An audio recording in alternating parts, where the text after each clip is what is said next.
तो स्टूडेंट अब हम शुरू करेंगे जो 2015 में आए हुए शॉर्ट क्वेश्चन हैं उन्हें। और हम यहाँ बात कर रहे हैं इनऑर्गेनिक केमिस्ट्री की। तो बार बार हम यहाँ इनऑर्गेनिक केमिस्ट्री की ही वीडियो पढ़ रहे हैं, क्यों? क्योंकि फिजिकल की तो हम पढ़ चुके हैं। अब इनऑर्गेनिक के शॉर्ट क्वेश्चन जो है उन्हें कंप्लीट कर लेते हैं। जब इनऑर्गेनिक के शॉर्ट क्वेश्चन कंप्लीट हो जाएंगे उसके बाद में हम ऑर्गेनिक की पढ़ेंगे। तो चलिए शुरू करते हैं, देखते हैं 2015 में आया हुआ जो पहला शॉर्ट क्वेश्चन है वो क्या है। ठीक है, चलिए देखते हैं। पहला क्वेश्चन है ZnCd व Hg के लवण सामान्यतः सफ़ेद होते हैं, क्यों?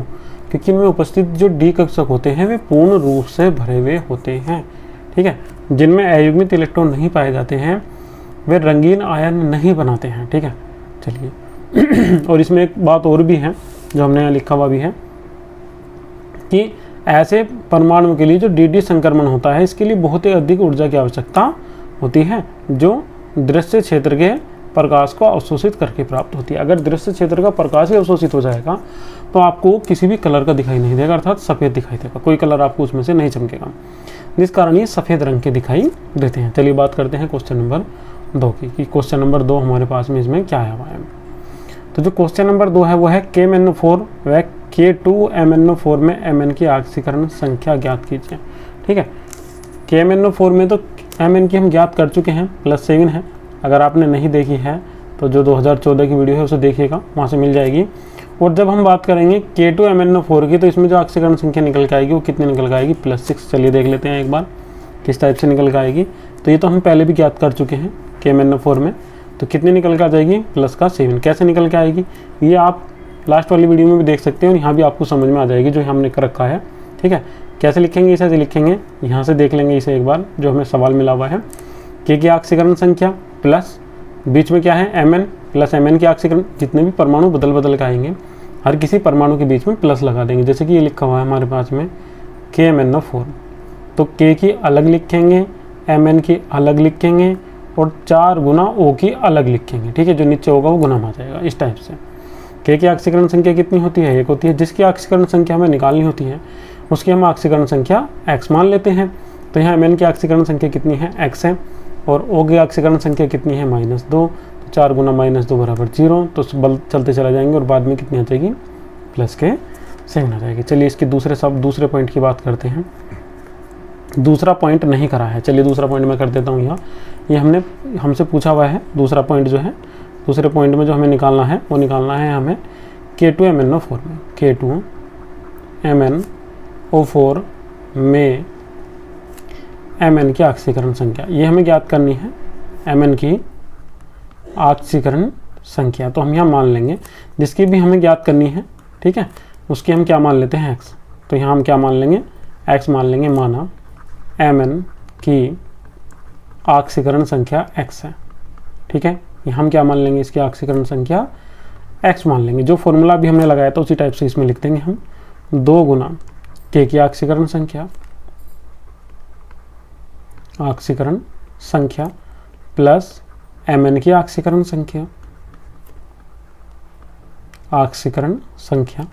प्लस 4 गुना O की ऑक्सीकरण संख्या। ठीक है, बराबर कितना आ जाएगा? 0, क्योंकि इस पर कोई चार्ज नहीं है। अगर इस पर कोई चार्ज होता तो उसे हम यहाँ लिख देते हैं। चार्ज नहीं है तो हम कितना लिख देंगे? इसमें 0 लिख देंगे। तो यहाँ हम लिखेंगे हम 2 गुना K की ऑक्सीकरण संख्या होती है +1, Mn की हमने सवाल में कितनी मान रखी है? x मान रखी है, प्लस x प्लस 4 गुना O की ऑक्सीकरण संख्या। O की ऑक्सीकरण संख्या होती है -2 बराबर 0। तो यहाँ जाएगा हमारे पास में 2 + x -8 बराबर 0, या ये हमारे पास में हो जाता x - 6 बराबर 0, या x बराबर +6 या +6। तो इसमें हम लिख देंगे क्या? K2MnO4 में Mn की ऑक्सीकरण संख्या +6 है। याद रखिएगा ये लास्ट वाली लाइन जो हम लिख रहे हैं ये भी लिखने में इंपॉर्टेंट है, ये भी हमें बताना पड़ेगा। चलिए बात करते हैं क्वेश्चन नंबर 3 की। ठीक है, तो जब हमारे पास में जो क्वेश्चन नंबर 3 है उसे एक बार देख लेते हैं। तो क्वेश्चन नंबर 3 हमारे पास में है ZR तथा HF के गुणों की समानता का कारण स्पष्ट कीजिए। तो इनकी गुणों की समानता का कारण केवल एक ही है, लैंथेनाइड का संकुचन। ठीक है, देखिएगा यहाँ से ZR तथा HF के गुणों की समानता का कारण लैंथेनाइड संकुचन है, क्योंकि लैंथेनाइड संकुचन के कारण ZR और HF की जो परमाणु तथा आयनिक त्रिज्याएं हैं वे कैसी हो जाती हैं, लगभग समान। चलिए एक बार देख लेते हैं। ZR की और HF की जो इनकी आयनिक त्रिज्याएं हैं वे कुछ इस टाइप से हैं, लगभग इक्वल सी ही हैं। और बात करेंगे परमाणु की त्रिज्या की, तो परमाणु त्रिज्या भी कैसी हैं, इक्वल ही हैं नैनोमीटर में। ठीक है, चलिए अगले क्वेश्चन की बात करते हैं। जो अगला क्वेश्चन आया हुआ था हमारे पास में, क्वेश्चन नंबर 4। क्वेश्चन नंबर 4 है, निम्नलिखित का यूपीएससी नाम लिखिएगा। तो इस पे भी आप इंपॉर्टेंट लगा लीजिएगा। क्यों? क्योंकि हर साल एक यूपीएससी का क्वेश्चन पूछा जा रहा है, और हर साल ही एक ऐसा क्वेश्चन पूछा जा रहा है आपसे कि बताइए ये अधिक स्थायी है, ये कम स्थायी है, या फिर ऐसा क्वेश्चन भी पूछा जा रहा है जिसमें ये पूछ लेते हैं कि ये अनुचुंबकीय क्यों है, ये प्रतिचुंबकीय क्यों है। अभी जो ZR और HF का क्वेश्चन है, इसी टाइप के भी कई क्वेश्चन पूछे गए हैं कि इनकी आयनिक या परमाणु त्रिज्याएं लगभग समान होती हैं, क्यों। चलिए इनका नाम लिख लेते हैं। तो ये हमारे पास में ब्रैकेट पहले आया हुआ है, इसका मतलब जो ब्रैकेट पहले हमारा आया हुआ है वो कैसा है, हमारा धनात्मक है। जब ये धनात्मक है तो इसका नाम पहले, और ये क्या है बाद का, ऋणात्मक, तो इसका नाम बाद में। ये पहला है तो ये धनात्मक है, और ये बड़ा ब्रैकेट बाद में आया हुआ तो ये ऋणात्मक है। याद रखिएगा, जो धनात्मक जटिल आयन वाले यौगिक होते हैं उनके नामकरण अलग टाइप से होता है, और जो ऋणात्मक होते हैं उनका नामकरण अलग टाइप से होता है। जब हम इसका नाम लिखेंगे तो कितने हैं इसमें, 5 है। 5 के लिए पेंटा, NH3 के लिए एमिनो, Cl के लिए क्लोराइडो, Cr के लिए क्रोमियम, और ब्रैकेट में इसकी ऑक्सीकरण अवस्था कितनी आ जाएगी, 3rd, और बाद में आ जाएगा क्लोराइड। चलिए देख लेते हैं इसका आंसर। ठीक है, यही नाम इसका आ रहा है, जैसा जैसा कि हम इसका भी समझ भी रहे थे। ठीक है, पेंटा 5 के लिए, ठीक है 5 है तो हम इसमें लिख देंगे 5 के लिए पेंटा एमीन, NH3 के लिए एमीन, और Cl के लिए हम क्या लिख देंगे इसमें, क्लोराइडो। Cr के लिए लिख देंगे इसमें हम क्रोमियम। ऑक्सीकरण अवस्था माइनस से पता लगा लीजिएगा कितने हैं, 3, 2 ये हैं और 1 ये, कितने हैं 3। NH3 पे कोई चार्ज नहीं होता है, 0।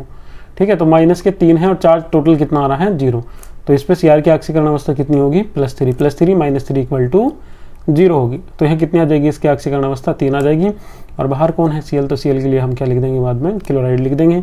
इसकी बात करेंगे तो K बाहर है, सबसे पहले धनात्मक का ही नाम लिखते हैं, तो पोटेशियम आ जाएगा। 4 जुड़े हुए हैं, 4 के लिए टेट्रा आ जाएगा। Cn जुड़ा हुआ है, Cn के लिए आ जाएगा इसमें साइनाइडो, और Cu है तो Cu के लिए इसमें क्या आ जाएगा, क्यूप्रेट। ठीक है, इस टाइप से इनके नाम आ जाएंगे। चलिए बात करते हैं 5वें क्वेश्चन की। तो क्वेश्चन पूछा हुआ है कि पोटेशियम फेरिसाइनाइड एक जटिल यौगिक है जबकि फिटकरी नहीं। देखिएगा, जटिल यौगिक वे होते हैं अगर हम उन्हें जल में घोल देते हैं तो वे एक जटिल आयन का परीक्षण देते हैं। ठीक है, अगर जटिल आयन का परीक्षण देते हैं तो वे जटिल यौगिक हैं, और अगर जटिल आयन का परीक्षण नहीं देते हैं तो वे जटिल यौगिक नहीं है। फिटकरी जल में घोलने के बाद में जटिल आयन का परीक्षण नहीं देती है, ये अपने उन्हीं अवयवी आयनों में विभक्त हो जाती है जिनसे मिलकर बनी होती है। जबकि पोटेशियम फेरिसाइनाइड जो है वो फेरिसाइनाइड एक जटिल आयन है जिसका ये टेस्ट देता है। चलिएगा इसकी थ्योरी एक बार देख लेते हैं। तो इसकी थ्योरी कुछ इस टाइप से है कि पोटेशियम फेरिसाइनाइड को जल में घोला जाता है तो ये अपने अवयवी आयनों में पूर्ण रूप से आयनित नहीं होते हैं। ये आयनित होकर K+ और FeCN6 3- यही है हमारे पास में फेरोसाइनाइड आयन का टेस्ट देता है। इसमें FeCN6 फेरिसाइनाइड आयन एक संकुल आयन है। ठीक है, तो पोटेशियम फेरिसाइनाइड आयन किस किस का टेस्ट दे रहा है, पोटेशियम फेरिसाइनाइड आयन का, जो कैसा है एक संकुल या एक प्रकार का कैसा है, ये जटिल यौगिक या जटिल आयन है। ठीक है, ध्यान से रखिएगा, ये एक जटिल आयन का टेस्ट दे रहा है तो एक प्रकार का क्या है, जटिल यौगिक। अगर हम बात करेंगे फिटकरी की तो वहाँ ऐसा कुछ भी नहीं होता है, वो अपने सभी आयनों का टेस्ट देती है। चलिए बात करेंगे फिटकरी की। ये हमने वही लिखा है जो हम अभी समझ रहे थे। विभक्त हो जाता है किस किस में, K+ में, SO4 2- में, L3+ आयनों में, और अपने सभी आयनों का परीक्षण देने के कारण ही एक प्रकार का क्या है, साधारण द्विक लवण है। चलिएगा इसके विक्रिया देखते हैं। ये हमारे पास में फिटकरी है। ठीक है, फिटकरी को हमने क्या काम करा, जल में घोल दिया। तो जल में घोलने के बाद में ये डिवाइडेड हो जाते हैं किस में, पोटेशियम सल्फेट में, एल्यूमिनियम सल्फेट में, और जल तो है ही। फिर इसके बाद में इसके आयन बनते हैं, कौन कौन से, पोटेशियम आयन और सल्फेट आयन और एल्यूमिनियम आयन, और एक जो हमारे यहाँ जल लिखा हुआ है ये इसका नाम है यहाँ से। ठीक है, और जल बनता है इसमें। तो ये अपने उन सभी आयनों का टेस्ट देता है जिनसे मिलकर ये बना हुआ होता है। तो ये एक प्रकार का क्या है, द्विक लवण है, न कि जटिल लवण। चलिए अगले क्वेश्चन की बात करते हैं। तो जो अगला क्वेश्चन है हमारा वो है हमारा क्वेश्चन नंबर 6। लैंथेनाइडों की जटिल यौगिक बनाने की प्रवृत्ति संक्रमण तत्वों से कम होती है, क्यों। चलिए इसका कारण समझ लेते हैं। जो जटिल आयन बनाने की प्रवृत्ति होती है वो डिपेंड करती है किस पे, आवेश बटे आकार, ठीक है, इस पे। तो किसी जटिल यौगिक बनाने की प्रवृत्ति उसके आवेश तथा आकार के अनुपात पर निर्भर करती है। लैंथेनाइड तत्वों पर आवेश घनत्व तो कम होता है परंतु आकार बड़ा होता है, ठीक है। जो लैंथेनाइड तत्व होते हैं इन पे जो आवेश होता है वो तो कैसा होता है, कम होता है, और आकार कैसा होता है इनका, बड़ा, ठीक है। यद्यपि परमाणु आकार में वृद्धि के कारण यह प्रवृत्ति बढ़ती जाती है, जैसे कि जैसे इनका परमाणु क्रमांक बढ़ता जाता है तो ये प्रवृत्ति इनकी बढ़ती जाती है। संक्रमण तत्वों में आवेश बटे आकार का अनुपात कैसा होता है, अधिक। क्यों? क्योंकि संक्रमण तत्व आकार में छोटे होते हैं इनसे, ठीक है। आवेश बटे आकार का अनुपात अधिक होता है जिस कारण ये जटिल यौगिक बनाने की प्रवृत्ति रखते हैं। परेशान मत होइएगा, याद रखिएगा, अगर आप किसी भी आवर्त सारणी में लेफ्ट टू राइट L2R चलते हैं तो परमाणु आकार घटता ही है। लैंथेनाइड पहले आते हैं और डी ब्लॉक उसके बाद में, ठीक है। तो जो बाद में आएगा उसका आकार छोटा होगा, जो पहला आएगा उसका आकार बड़ा होगा, ठीक है। बात समझ में आ गई होगी आपको, अब कोई समस्या नहीं होगी। अगले क्वेश्चन की बात करते हैं। तो अगला क्वेश्चन है हमारे पास में क्वेश्चन नंबर 7, और जो 7 क्वेश्चन है वह है उदाहरण सहित भर्जन की क्रिया को स्पष्ट कीजिए। तो जो भर्जन की क्रिया होती है, निस्तापन हमने समझ लिया है, तो निस्तापन में और भर्जन में केवल थोड़ा सा अंतर है। निस्तापन की क्रिया जो हम कराते हैं वो हम कराते हैं वायु की अनुपस्थिति में, जबकि जो भर्जन की क्रिया कराई जाती है वो कराई जाती है वायु की उपस्थिति में, ठीक है। वायु की उपस्थिति में सांद्रता S को उसके गलनांक से नीचे गर्म करने की क्रिया को भर्जन कहते हैं। चलिए एक बार डेफिनेशन इसकी हम देख लेते हैं।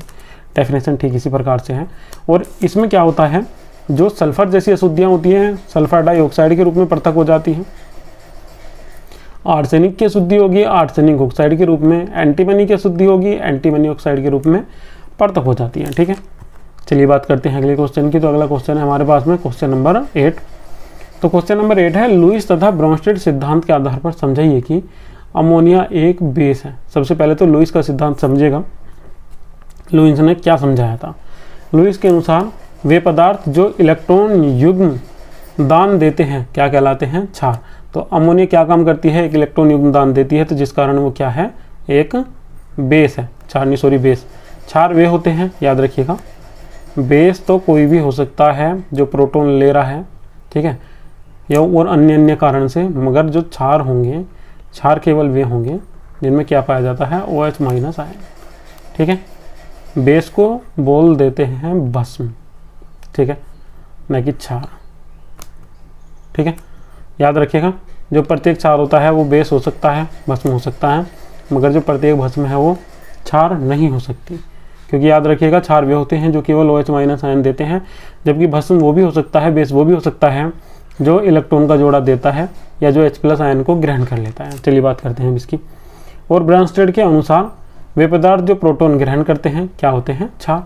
तो अमोनिया दोनों काम करती है, प्रोटॉन भी ग्रहण कर लेती है, क्यों, क्योंकि H+ आयन को अपना एक इलेक्ट्रॉन का जोड़ा ये दान दे देती है। तो ये एक प्रकार से क्या है, क्षार है दोनों के अनुसार। देखिएगा इस क्रिया में हमने दिखाया है, यहाँ NH3 ली हुई है ये, और N के ये 2 इलेक्ट्रॉन हमने यहाँ दिखाए हैं, जिन्हें किसे दे देता है, H+ को, और एक कोऑर्डिनेट बॉन्ड बना लेता है। ये कोई एरो लगा हुआ नहीं है, जो लगा हुआ है एरो ये कोऑर्डिनेट बॉन्ड है, ठीक है, और पे एक प्लस आ जाता है पूरे के पूरे पे। उपरोक्त उदाहरण में अमोनिया अणु के द्वारा H+ आयन को एकांकी इलेक्ट्रॉन युग्म दान दिया जाता है, जिस कारण NH3 अणु H+ आयन को ग्रहण कर लेता है और NH4+ आयन का निर्माण कर देता है। चलिए बात करते हैं क्वेश्चन अगले की, क्वेश्चन नंबर 9 की। तो 9 क्वेश्चन हमें क्या मिला हुआ है, क्वेश्चन नंबर 9 हमें मिला हुआ है कि सोडियम द्रव अमोनिया में एक अपचायक के रूप में क्यों कार्य करता है। चलिए जानते हैं इसका आंसर, ठीक है। जो सोडियम धातु होती है इसका आयनीकरण हो जाता है, कहाँ, अमोनिया द्रव में। जब अमोनिया द्रव में हम सोडियम धातु को डालते हैं तो इसका क्या हो जाता है, आयनीकरण, और इससे क्या बन जाता है, एक सोडियम आयन बन जाता है Na+, और एक इलेक्ट्रॉन इसमें से मुक्त हो जाता है। ये जो हमारे पास में प्राप्त इलेक्ट्रॉन होता है ये अमोनिया के साथ जुड़ जाता है और क्या बना देता है, सॉल्वेटेड इलेक्ट्रॉन या अमोनिएटेड इलेक्ट्रॉन, ठीक है। यह एक परबल अपचायक होता है जो NH3 में Na को एक परबल अपचायक के रूप में कार्य कराता है। देखिएगा इस टाइप से रिएक्शन होती है, Na एरो Na+1 इलेक्ट्रॉन। अब ये जो एक इलेक्ट्रॉन है ये NH3 के जो साथ जुड़ जाता है और क्या बना देता है, सॉल्वेटेड इलेक्ट्रॉन ब्लू, जिसका कलर कैसा होता है, ब्लू रंग का। कभी कभी पूछ लेते हैं कि जब सोडियम को द्रव अमोनिया में घोला जाता है तो विलयन का रंग नीला हो जाता है क्यों? तो वो सॉल्वेटेड इलेक्ट्रॉन के कारण होता है। ठीक है, बात करते हैं क्वेश्चन नंबर 10 की। जो क्वेश्चन नंबर 10 हमसे पूछा गया है वो क्वेश्चन नंबर 10 क्या है? तो क्वेश्चन नंबर 10 है आयनन समावयवता को उदाहरण से ही समझाइए। चलिए उदाहरण भी देख लेते हैं, इसकी परिभाषा भी देख लेते हैं। ठीक है तो इनके अणुसूत्र तो कैसे होते हैं? समान। जो आयनन समावयवता प्रदर्शित करेंगे इनके अणुसूत्र तो कैसे होंगे? समान। पर जब हम इन्हें जलीय विलयन में घोलते हैं तो ये भिन्न भिन्न प्रकार के यौगिक प्रदर्शित करते हैं या दिखाते हैं। ठीक है, लिखा हुआ है ना, प्रकार के यौगिक, गलत लिखा हुआ है। ठीक है, प्रकार के यौगिक प्रदर्शित करते हैं, आयनन समावयवी कहलाते हैं, या भिन्न भिन्न प्रकार के यौगिक प्रदर्शित करते हैं। ठीक है, सही लिख रहा है। अब इसे हटा देंगे और यहाँ लिख देंगे क्या? प्रदर्शित करते हैं। ठीक है, चमकेगा नहीं, अलग से लिख दूं।